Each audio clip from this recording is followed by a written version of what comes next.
in the comments how many you think you found. All right, so boys and girls, last week you heard a story about how Jesus had been betrayed by his dear friend Judas. And this week you're going to hear a story that turned the whole entire world upside down. That's right, upside down, remember, is our theme this month. And so you're going to hear an amazing story, but it has a happy ending and it is amazing. So stay tuned because you're about to hear your story. But before we get started, we're going to do our memory verse. So I need everybody on their feet. That's right, because when you're on your feet and we're saying it loud and proud, it comes through so much better. So I'm going to wait just a few minutes so that you can get on your feet. You guys ready? Hopefully you were practicing your memory verse last week, but if not, I know it's a big one, but hopefully you'll get this and maybe you'll recite it and take a video and post it to our Lighthouse Kids page because we would love to see you reciting your verse. All right, so let's go ahead and get started. You ready? All right. Do nothing out of selfish ambition or vain conceit. Rather, in humility, value others above yourself. That's right. Last week we talked about putting others first. Well, today you're going to hear how Jesus humbled himself and how Jesus puts us first. All right, so boys and girls, stay on your feet because it's time to do a little exercising and you're going to do some dancing and then you're going to hear your lesson and then I will be right back. We'll see you soon. Bye.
I am yours, Jesus, you are mine.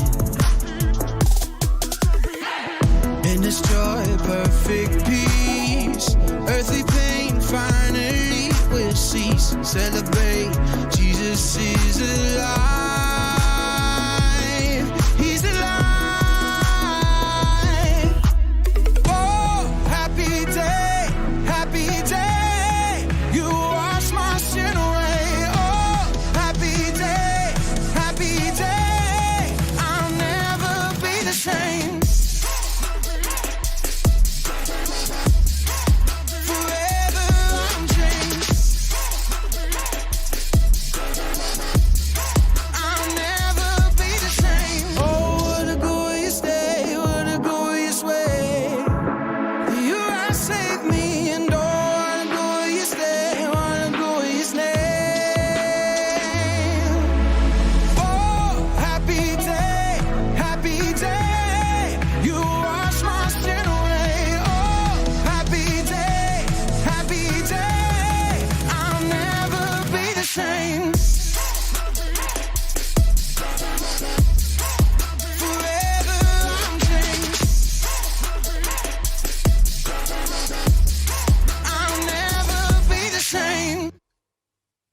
Everybody, it's me, Jacob, but you can call me Jake, because, well, that's what everybody calls me. Happy Easter!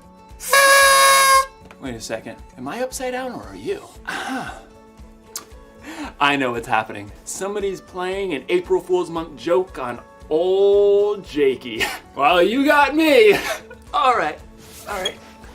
There we go. So today, I'm gonna talk about humility. Humility is putting others first by giving up what you think you deserve. Easter is the perfect time to talk about humility because it's the day that Jesus totally gave up what he deserved when he... Oh! Ow! Okay. All right, neck. It's you and me now. Oh! All right, that's fine. You wanna play? Let's play.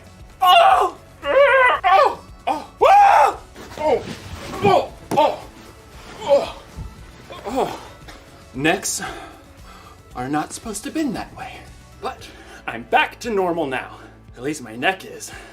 But the picture's still just a little, if it could just, we're not doing that again. You know something? So what if I'm upside down? I'm not gonna let this keep me from celebrating the most amazing event in history. And no, I'm not talking about the time I learned how to juggle.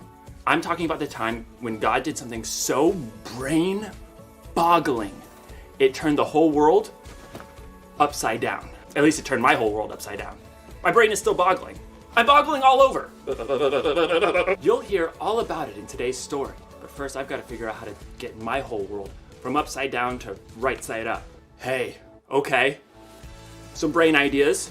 What if you turned your screen upside down? That shouldn't be too hard, right? Or maybe there's a better way. Stay tuned.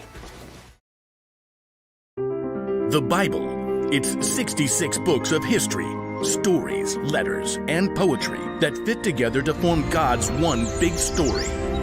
The epic adventure of how he created us and loves us so much that he made a way to rescue us. As we travel through the Bible, from Genesis to Revelation, we discover people who met God and found their lives changed forever. And now for an amazing story, inspired by the book of John, chapters 18 through 20. For months, the Jewish religious leaders had been making plans to silence Jesus. The things he said and did challenged the way they had always lived. He was upsetting the world as they knew it. It is better if one man dies for the people than if the whole nation is destroyed. Then, one of Jesus' closest friends, Judas, betrayed to the religious leaders where Jesus would be praying after the Passover meal. The leaders sent soldiers to arrest Jesus, and he allowed the mob to take him. Do you think I can't ask my Father for help? He would send an army of angels. But then how would the scriptures come true? They say it must happen in this way. As Jesus was tied up and led away, Jesus' closest friends scattered, though Peter and John followed at a distance. What was it like for them? Try to imagine for a minute that you're Peter. Only hours before, Jesus told you, Before the rooster crows, you will say 3 times that you don't know me. and you, Peter, protested that you would die before deserting. But now Jesus has been arrested, and if you get too close, they might take you too. So you trail along like a stray dog as soldiers haul Jesus inside the home of the high priest. What's happening in there? The servant at the door frowns as she peers at you. You aren't one of Jesus' disciples, are you? I am not. You're ashamed to lie, but what good will you be to Jesus if you get arrested too?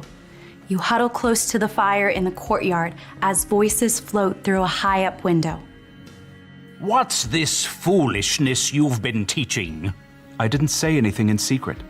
Ask the people who heard me. They certainly know what I said. You feel sick. Now they've taken Jesus. You know nothing will stop them. Someone else asks whether you're one of Jesus' followers, and you snap. No, I'm not. Minutes later, another man asks whether he saw you in Gethsemane with Jesus. Your stomach churns. Nope, not me. You realize you have denied Jesus 3 times, just as he said, and all you can do is stagger to your feet and run away, weeping. Now, imagine you're John instead of Peter. Somewhere in the chaos, you've lost Peter. So when soldiers haul Jesus away to the Roman governor, all you can do is follow, alone. From the back of the crowd, you witness the terrible drama as the governor Pilate brings Jesus out. What charges are you bringing against this man? He has committed crimes. Pilate takes Jesus away for questioning. You can only pray that he sees through all the lies and stops this madness. You're horrified when Pilate brought Jesus out again, battered and bruised. I find no basis for a charge against him. No, crucify him! Crucify him! Pilate hands Jesus over to the soldiers who force him to carry the heavy beams of his own rough cross. You know where they are going. Golgotha. It's a hill outside the city. As in a bad dream, you force yourself to follow. Along the dusty road, you find Jesus' mother, Mary, her sister, and Mary Magdalene. None of you can speak. You arrive at Golgotha in time to see soldiers nail Jesus to the wooden bars with heavy spikes and raise the cross up high. You strain your eyes to read the sign placed above Jesus' head. King of the Jews. You nearly choke on dust and grit. You've seen Jesus do amazing, powerful things, and yet he's allowed himself to be taken and battered. You glance over and see Mary sobbing, so you place your hand on her shoulder. When you look back up, you see Jesus watching his mother through the pain in his eyes. Dear woman, here is your son. Jesus looks directly at you, eyes filled with love. Here is your mother. Yes, Lord. You are overwhelmed to know that Jesus trusts you to take care of his own mother. But the terrible truth sinks in.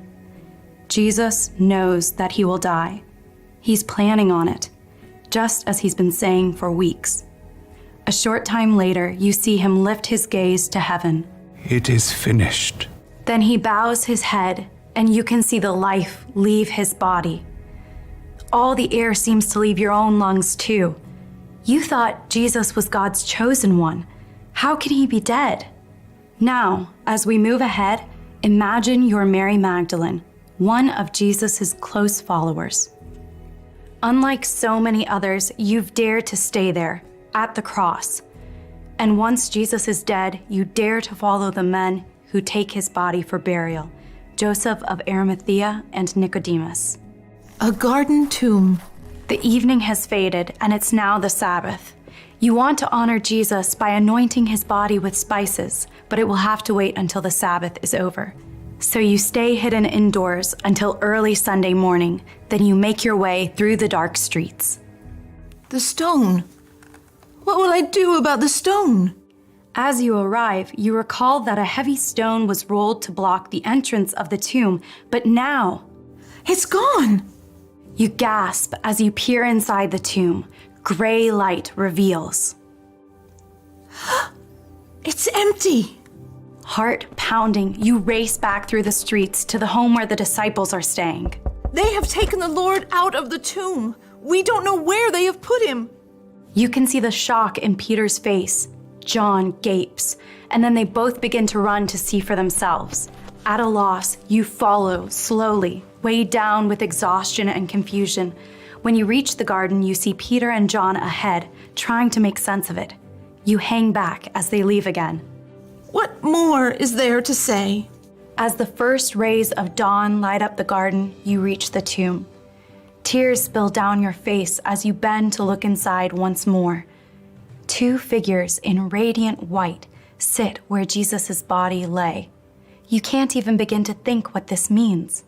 Woman, why are you crying? They have taken my Lord away. I don't know where they've put him. You turn away to catch your breath and find another man standing right there.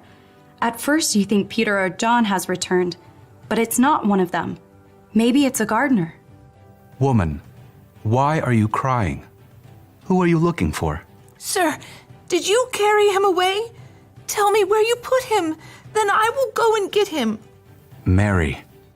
The moment he speaks your name, you see, you understand. It's Jesus.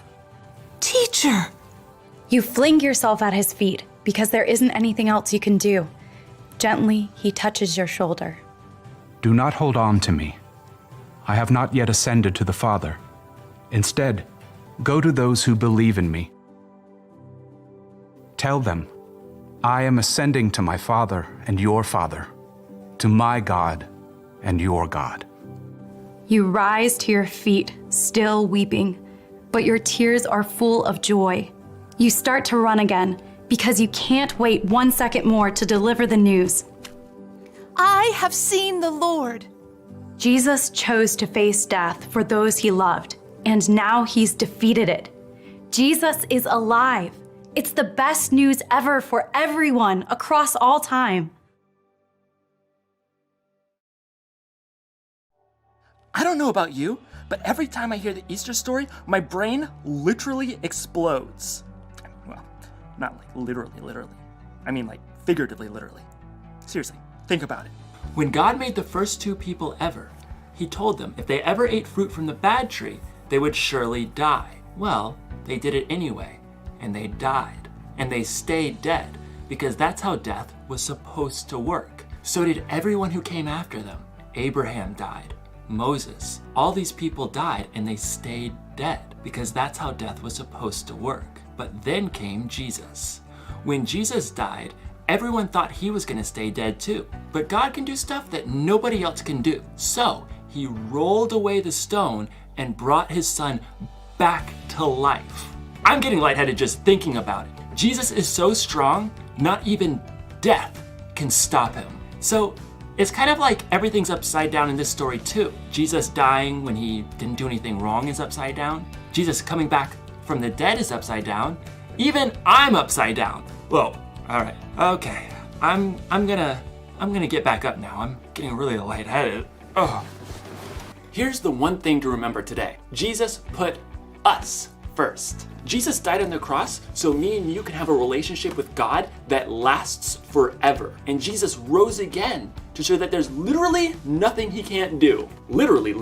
So, you should definitely put your faith in Jesus if you haven't already. Ask someone you trust if there's anything you don't understand. That's what I'd do. In fact, does anyone understand how to make a video turn right side up again? I mean, I've tried everything. Wait a second. My phone's upside down. My phone was upside down the whole time. Classic Jakey.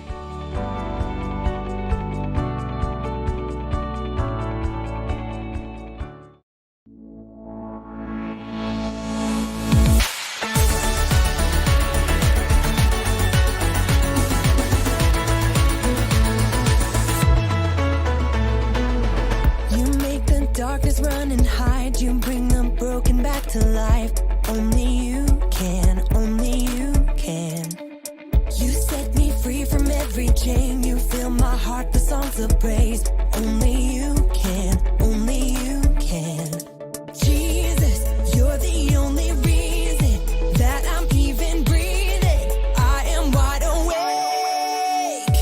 My heart beats only for your glory. My hands reach up for you to hold me. My soul sings, Father, you are holy. My feet dance to your rhythm, to your rhythm.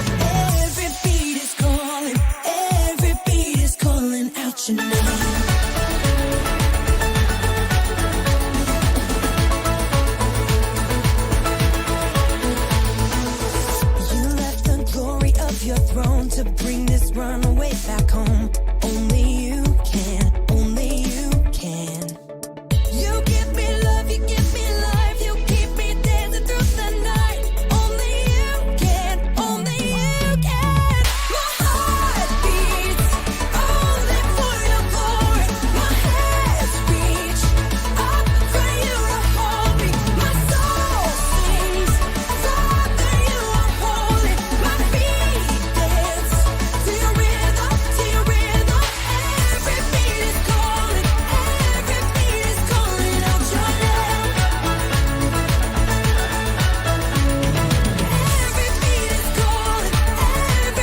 been breathing.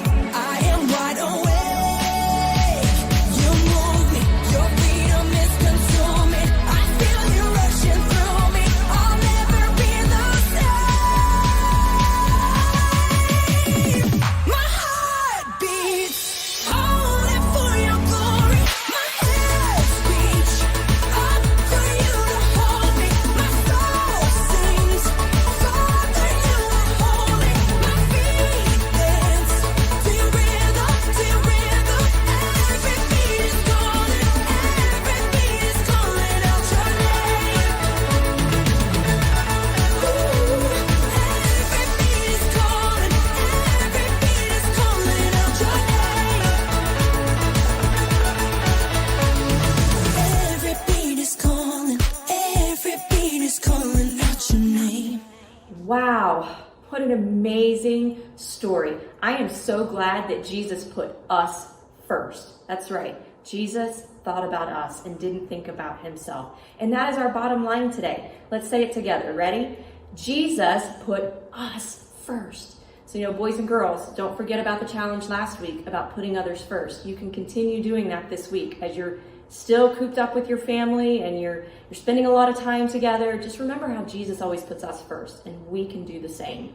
All right, boys and girls, I have missed you so much. We will be back together again next week, next Saturday for our kids' church. And until then, tomorrow, I want you to tune in around 11 a.m. We're going to announce the challenge winners.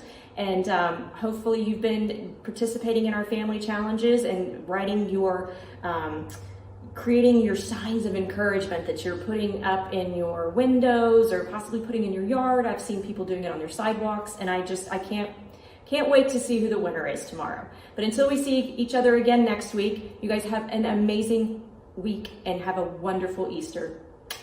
Miss you guys. Bye.